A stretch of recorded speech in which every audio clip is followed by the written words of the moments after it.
ప్రజాస్వామ్యాన్ని అపహాసం చేస్తున్న CM MLA పైన చీటింగ్ కేసు పెట్టాలని బీఆర్ఎస్ మాజీ ఎమ్మెల్యే పెద్ది సుదర్శన్ రెడ్డి అన్నారు. వరంగల్ జిల్లా నర్సంపేట సిటిజన్ క్లబ్లో ఏర్పాటు చేసిన నిరసన కార్యక్రమానికి ముఖ్య అతిథిగా ఆయన హాజరయ్యారు.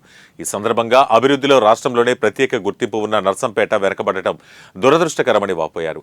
మహిళా కమ్యూనిటీ భవనాలు, కల్వర్టులు, చర్చీలు, మసీద్ మరమ్మతు పనులకు గాను మంజూరైన 44 కోట్ల రూపాయల నిధులను నిలిపివేయడం నియోజకవర్గ అభివృద్ధిని నిరోధించడమే అని మండిపడ్డారు.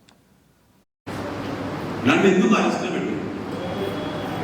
మన పార్టీ సాధించింది, చరిత్ర మనదే, రికార్డు మనదే.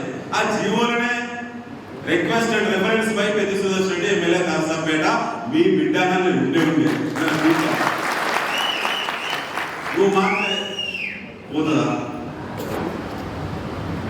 అసలు సిగ్గుంటే ఫస్ట్ అక్కడికి పోవద్దు. రేపు పోతారా? సంబంధం ఇక్కడికి పోతారా? కానీ నన్నెందుకు అవసరం చేసిండు? ఇదే పోలీసులు కదా, ఇదే అధికార పార్టీ ఎమ్మెల్యే ప్రోగ్రామ్ ఫంక్షన్ చేసిండు కదా ఆయన అధ్యక్షతగా. మీకు ఎట్లా ఇచ్చేది లేదు, నన్ను ఎందుకు అరెస్ట్ పెట్టిండు? మన పార్టీ సంబరాలు చేస్తున్నది వారం రోజుల నుంచి. అప్పుడు సంబరాలు చేసినా 2 కాలేజీ ఓపెనింగ్, మనం కాలేజీలోనే సంబరాలు చేసినాము, ఒకటే సంబరాలు చేసినాము. 6 రోజుల సీట్ల పంపిణీ సంబరాల్లో మనం కార్యక్రమం పెట్టుకున్నాము. ఎందుకు నన్ను మంచినీళ్ళు రాకుండా హౌస్ అరెస్ట్ చేసిండు?